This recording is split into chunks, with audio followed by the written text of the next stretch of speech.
हमारे माता पिता इतने अच्छे, इतने हमारे संत महात्मा ऋषि मुनि महापुरुष इतने महान, तो बताइए भैया उनका बनाने वाला कितना महान होना चाहिए। लेकिन माफ करना, हमने ऊपर वाले निर्माता को छोड़े और निर्मिति की पूजा करे, इसलिए परेशान। तो 4 श्लोक के अंदर मालिक ने आपका कुरान में परिचय दे दिया कि बिस्मिल्लाहिर्रहमानिर्रहीम, कुल हु अल्लाहु अहद, किस्सा मालिक एक आहे, अल्लाह समद, वो निरपेक्ष है, वो कोने पे निर्भर नहीं है, लम यलिद वलम यूलद, न त्याची कोई संतान है न तो कोण्याची संतान, वलम यकुल लहू कुफुवन अहद, आणि जगत दुसरा कोणीच नाही जिने पूरे जगत का निर्माण केलेला आहे। म्हणजे मालिक ने आमच्यावर एक सर्व मोठा उपकार केलेला भाऊ की मालिक ने फक्त दुनियामध्ये इंसान म्हणून पाठवलेला आहे, आणि दुनियाची अनेक अगोदर उस प्यारे मालिक ने हमारे माँ की छातीवर दूधचा उत्पादन केलेला आहे, आणि सारे विटामिन सारे प्रोटीन डाललेले आहे। वो मालिक ने 2 डोळ्यामध्ये 7 लाख कॅमेरे दिलेले आहे, एक कान मध्ये 1 लाख माईक दिलेला आहे, वो आपल्याला 24 घंटे मध्ये 23,000 श्वासे देतो, आणि 12 घंटे मध्ये सध्या आपल्याला वो 3 सिलेंडर ऑक्सीजनचे देतो। एक की पुरानी कीमत 3880 रुपए, अगर 1 साल का कैलकुलेशन केला तो 13,82,000 ची आपण ऑक्सिजन देतो।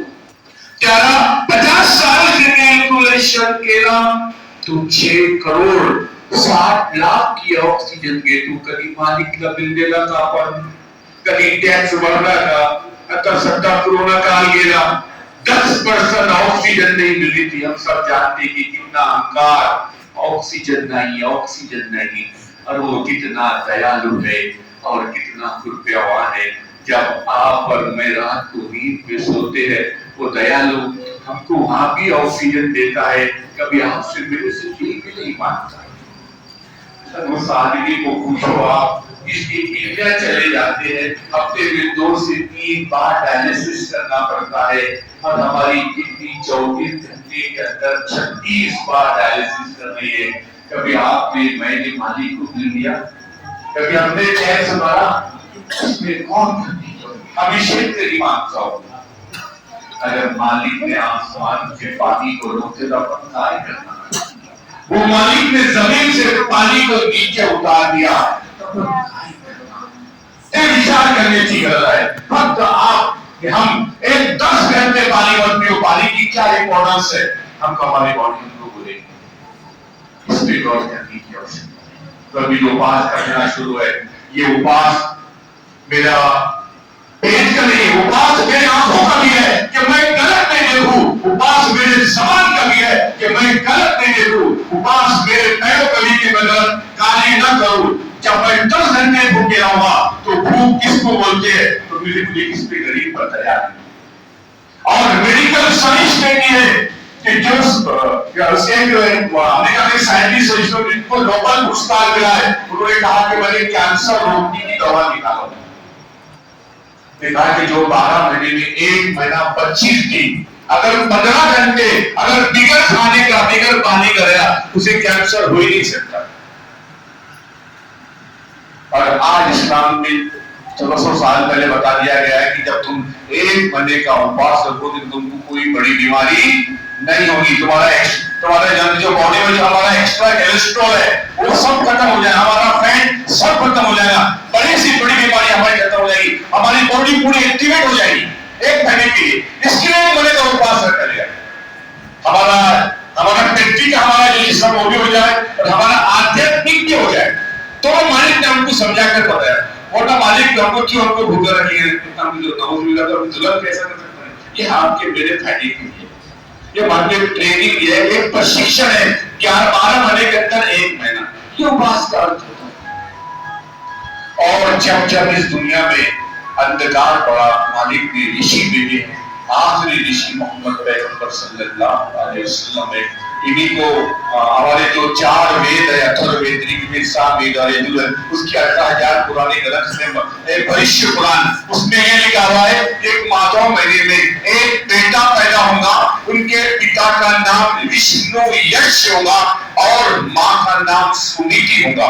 विष्णु यश का मीनिंग है मालिक की आज्ञा का पालन करने वाला, हम उसी को उर्दू में अब्दुल्ला कहते हैं, और अब्दुल्ला का भी अर्थ वही होता है मालिक की आज्ञा का पालन करने वाला। उनके माँ का नाम सुनीति होगा, जिसको उर्दू में हम आमीना कहते हैं। इन्हीं को धम्मपत्र अध्याय क्रमांक 217 में लिखा है कि बौद्ध जी ने कहा, ना मैं पहला बौद्ध हूँ ना आखिरी हूँ, मेरे बाद एक बौद्ध आएंगे, वो ज्ञानी होंगे, वो जो कुछ भी कहेंगे ईश्वर की ओर से कहेंगे। जब बौद्ध जी का अंतिम समय था, अपने शिष्य नंदा को बुलाया, हे नंदा मेरे बाद एक मैत्री आने वाले हैं। तो मैत्री ही मोहम्मद साहब को बोला जाता है कि मैं पहला भी नहीं हूँ और आखिरी भी, और मैं भगवान ने बल्कि संदेश हूँ। तो मोहम्मद साहब का उद्देश्य था कि जब मैं घर में जाता, मैं मेरे पत्नी के साथ झाड़ू भी मारता, मैं मेरे पत्नी के साथ आटा भी गूंथता, मैं मेरे पत्नी का किचन का पार्टनर बनता हूँ। हम अपने अपने दिल पर हाथ रख के देखो, आज हमने हमारे आउटर को गुलाम बना के रख दिया है। जब एक बच्ची छोटी होती है, अपने माँ बाप के अंदर में होती है, वही बच्ची जब बड़ी होती है, शादी होती है, फिर पति के अंदर में जाती है, और वही बच्ची जब बूढ़ी होती है तो फिर वापस बच्चों के अंदर में आती है। वहाँ पे आवाज की सुनना क्या तेरे जन्म सरगाही और काम स्वर्ग का दरवाजा है। मैं आप लोगों से विनती करूँगा, जिंदगी में एक बार माँ बाप मिलते हैं, तभी माँ बाप का जीवन था। अगर पूरी दुनिया खुश है और हमारे माता पिता हमसे खुश नहीं है, हम कामयाब हो ही नहीं सकते। अल्लाह कुरान में कहता है कि जब तुम्हारे माँ बाप पूरे हो जाए, अपने माँ बाप को जोर से भी मत बोलो। अगर तुम्हारे माँ बाप का दिल रुक जाएगा तो तुम्हारी काशी भी फेल है, तुम्हारा काबा भी फेल है। मेडिकल साइंस कहती है कि जिस वक्त बच्चे को माँ जन्म देती है, 2 हड्डियां टूटने का पेड़ होता है। हमारी एक हड्डी टूट गई, हम चल भी नहीं सकते। उस माँ की कुर्बानी की सलाम कि 200 हड्डियां टूटने के बाद भी अपने बच्ची को दूध पिलाती है। अगर हमने हमारे चमड़ी के भी हमने हमारे माँ को झूठे बनाकर पिलाए तो भी। इसलिए आपसे विनती है, जिसे भी माँ बाप कीमत है, माँ बाप की कभी दिल पर दुखाओ और रोजाना माँ बाप की सेवा करो, कभी जिंदगी के यदि मेरे बाद अगर मैं किसी को प्रार्थना करने का आदेश देता तो मैं कहता अपने माता पिता की प्रार्थना करो, मैंने उनकी आज्ञा का पालन करो, जिन्होंने दुनिया बताया है, और वो दुनिया का हमारे नसीब इंसान है जिसके माता पिता जीवन से पालन पोषण न करे। और एक पॉइंट में गौर, हमारे जो बॉडी में खून दौड़ रहा है वो पवित्र हमारे माँ का दूध है। अगर किसी को दारू की याद आती है, अल्कोहल की याद आती है, तो दारू पीने से पहले सिर्फ 1 सेकंड सोचना, मैं मेरे माँ के दूध को गंदा नहीं करना चाहता, मैं मेरे बच्चों के एजुकेशन पे खर्चा करूंगा, मैं मेरे माँ बाप पे खर्चा करूंगा, अपनी लाइफ को बर्बाद नहीं करूंगा। हमारे लोगों माहौल क्रिएट करो, जब हम घर में जाए हमारी पत्नी हमारा वेट करे, जब मेरा पति घर में आएगा उसकी मैं कैसी सेवा करूं। आज तो काम उल्टा काम कर दिया, हमारी गालियां मारना शुरू हो जाती है।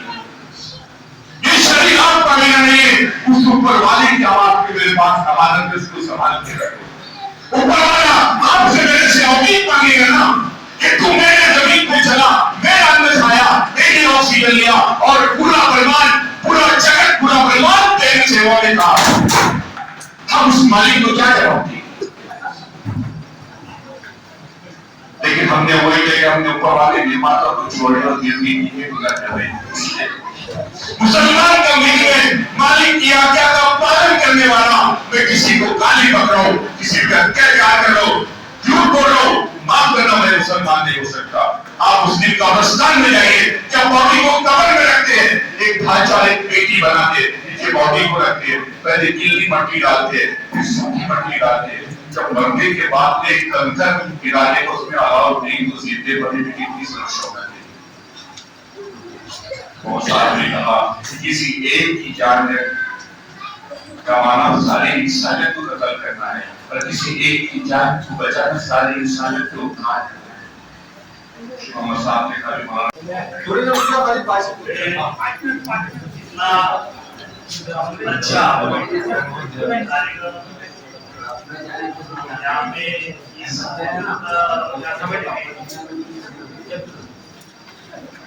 रखा गया, ये पहले इतना शुक्रिया अदा करता हूँ। त्यांनी सुरुवातीला सांगितलं गुलदस्ता दोस्तो कोणत्याही एका फुलाचा बनवला तो तेवढा चांगला असतो, परंतु त्यामध्ये जर वेगवेगळी फुलं असतील सुंदर गुच्छ दिसतो। तसंच या निर्मात्यानं आपल्याला बनवलेलं आहे आणि आपण सर्वजण हे वेगवेगळ्या झाडावरची सुंदर फुलं आहोत। त्यामुळे कोणी व्याख्यात्यांनी किंवा मार्गदर्शकांनी इतकं सुंदर भारताचं वर्णन, भारताच्या संस्कृतीचं सभ्यतेचं वर्णन केलेलं आहे की मी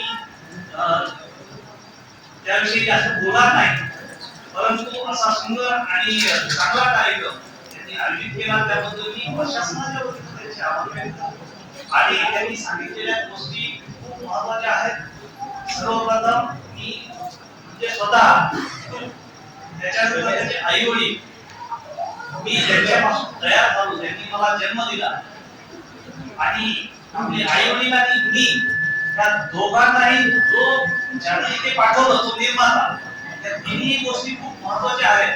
त्या तिघांचं ऊन आपण कधी फेडू शकत नाही, परंतु आपण झोपताना आणि उठताना यांचं स्मरण मात्र केलं पाहिजे की त्यांना या ईश्वरानं, या विधात्यानं, या निर्मात्यानं आपल्याला तो दिवस सुंदर असा दिवस आपल्याला या पृथ्वीवर जगण्यासाठी दिला, त्याचे गुण त्या दिवशी व्यक्त केले पाहिजे।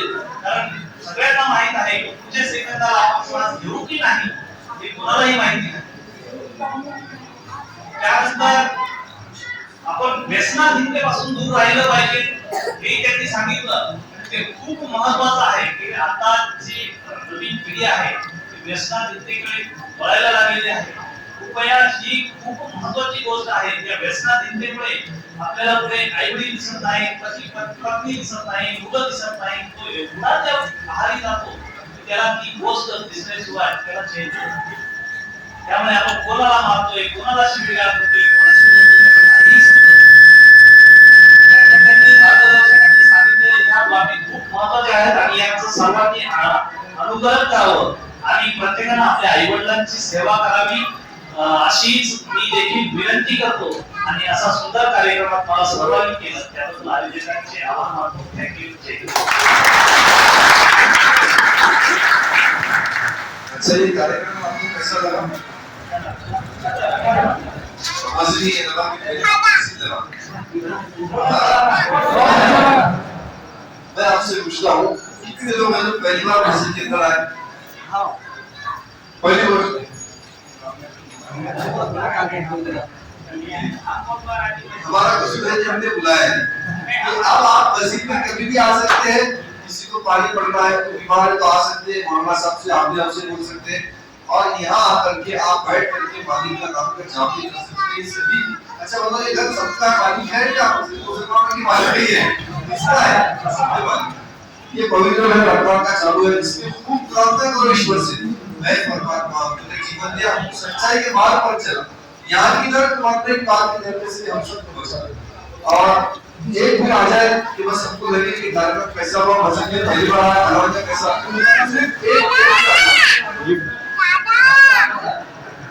डॉक्टर साहब हाँ जी आप सबकी तरफ से बताइए हाँ जी मस्जिद में पहली बार आया, अलवाजा कैसा लगा, कुरान कैसा लगा?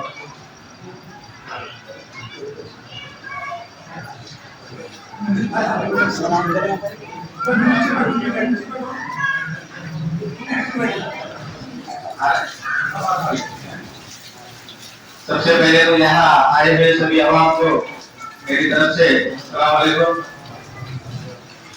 मैंने पीपल गांव में भी एक बात दोहराई थी मस्जिद में। मैंने जब मोहम्मद बेसिक साहब का कार्यक्रम था स्टेज पे, तभी एक बात कही थी कि ये जो चीजें हैं, ये चीजें आज की समय की जरूरत बन गई है। जैसे हर इंसान का खाना पीना रहना, या जो हम लोग दीवार बोलते हैं, ये जो जरूरत है, तो इंसानियत जिंदा रखने के लिए ये सबसे जरूरी चीज है।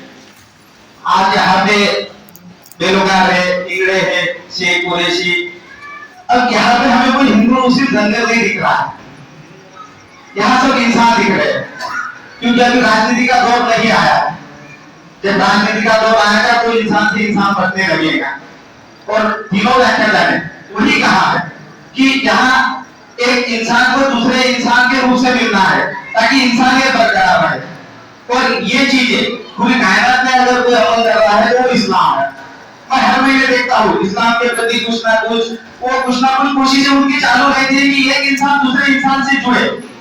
मैं वजू पे भी नहीं बोलूंगा, नमाज पे भी नहीं बोलूंगा, रमजान में भी नहीं बोलूंगा, क्योंकि वो सारी चीजें बताई गई है और बहुत ही सटीक तरीके से बताई गई है। लेकिन अभी जो फिलहाल की कंडीशन में जो सबसे जरूरी चीज है वो बांटने और बंटने की चल रही है। ये अपना अपना नजरिया है कि मुस्लिम को देखा कैसे जाता है। मुस्लिम एक आतंक से लेके मुस्लिम एक आदर्श का सफर, ये मुस्लिम समाज ने इतने सटीकी से तय किया है कि हर सब इस्लाम। पहले एक कहावत थी मुस्लिम एक आदर्श, आज के इसमें एक कहावत है मुस्लिम एक आदर्श।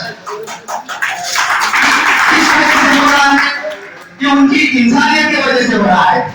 इस्लाम आज भी इंसान को जिंदा करने की कोशिश कर रहा है, चाहे वो बुद्ध हो, हिंदू हो, धनगर हो, माता हो। वो कभी अपनी भाषा में, अपने बैनर में या अपनी मस्जिद पे ये नहीं कहता कि चलो इस्लाम को बढ़ाया जाए। वो हमेशा कहता है कि चलो इंसानियत को बढ़ाया जाए। और अगर वो अपने को एक हाथ दे रहा है इंसानियत का, मोहब्बत का, तो अपना फर्ज बनता है कि वो हाथ को अपने हाथ में लेके इस कायनात को मोहब्बत से भरना है। और ये बबूली आप लोग कर रहे हो। मेरे पास अल्फाज नहीं है कि आज का कार्यक्रम आप लोगों ने कैसा किया, या हमेशा का कार्यक्रम कैसा होता है, चाहे पीपल गांव का हो, जलका का हो, सुटाला का हो, कापुरी का हो, मैं हमेशा इस कार्यक्रम में जाता हूँ। तो इसमें कोई दोहरा ही नहीं है। मैं तो बोलता हूँ ये सवाल ही गलत है कि आज कैसा लगा। आज ऐसा लगा कि आज एक परिवार है। सर ने भी कहा कि हर नारी का एक फूल है। एसपी साहब ने एक पीपल गांव राजा में एक भाषण दिया था कि जैसे एक थाली होती है ना, वो थाली में अगर खाली दाल चावल रखे तो वो मजा नहीं आता है, लेकिन उसमें अगर दाल चावल, एक मीठी सब्जी, एक तीखी सब्जी, एक दही, एक चाट, पापड़, ये सारी चीजें अगर मिला के रहो तो वो बहुत बढ़िया एक खाना परोसा जा सकता है इंसान के सामने। वैसे ही अगर पूरी कायनात के सामने भारत को अगर परोसा जाना चाहते हैं तो आपको सबको मिलजुल के रहना है, और यही इस्लाम का संदेश है। इसीलिए इस्लाम आज के दौर में आतंक की जगह आदर्श की तरफ जा रहा है। सोच इंसान पे निर्भर रहती है कि वो आखिर कैसा सोचता है। अगर आपको देखा जाए, अगर इंसान के रूप से देखा जाए, तो मैं कहूंगा कि ये कार्यक्रम इस्लाम का ही नहीं, ये कार्यक्रम हर समाज में होना चाहिए, और समाज के लिए नहीं चाहिए, इंसान के लिए चाहिए। इस्लाम अगर इस्लाम के लिए कार्यक्रम करेगा तो मैं दावे के साथ बोलता हूँ ना मजा आपको आएगा ना मजा हमको आएगा। बुद्धिज्म अगर बुद्धिज्म पढ़ाना चाहता है तो ना मजा आपको आएगा ना हमको आएगा। लेकिन अगर पूरी कौम मिलकर अगर ये फैसला करे कि हमें इंसानियत बढ़ानी है, हमें इंसान बनकर एक दूसरे को इंसान समझकर उसके साथ में जोड़ना है, उसकी समस्याओं के साथ में जोड़ना है। जैसे साहब ने कहा कि यहाँ दुआ पड़ी जाती है, खाली अपने परिवार के लिए नहीं पड़ी जाती है, यहाँ से कोसों दूर तो आर्मी में अपने जान की बाजी लगाकर पूरी दुनिया को सुकून की चैन सुनाने के वजह बाहर उसके लिए भी यहाँ से दुआ हो रही है। कोई अस्पताल में वो जाना हो, अनजाना हो, हमारा हो, अपना हो, इससे कोई मायने नहीं रखता। मायने ये रखता है कि दिल से दुआ निकल रही है। और अल्लाह यही चाहते हैं, मैं आप सभी लोगों से दरखास्त करूंगा कि जो ये इंसानियत का जो ये पैगाम दे रहे हैं, तो ये 99% अपने तरफ से कोशिश कर रहे हैं। समय की सीमा रखते हुए खाली 1% आप कोशिश करिए कि इंसान से इंसान बनिए और इंसानियत को बढ़ावा दीजिए। रही बात आज के जो हालात है उसके लिए मैं एक शेयर करूंगा और अपनी बात को खत्म करूंगा कि हमारे मुंह से जो निकले वही सदाकत है। हमारे मुंह में आपकी जुबान थोड़ी है, हमारे मुंह से जो निकले वही सदाकत है। हमारे मुंह में आपकी जुबान थोड़ी है, और हर किसी का खून शामिल है यहाँ की मिट्टी में। किसी किसी के बाप का हिंदुस्तान थोड़ी है। भाई बन के आए, सब मिले और इस भाईचारे को आगे बढ़ाए। मैं यही दुआ करता हूँ कि आज का जो पैगाम है, जो संदेश आप लोगों ने दिया है, यहाँ से बाहर निकलते समय आप जितना हो सके पूरी कायनात में, दुनिया में अपन फैलाने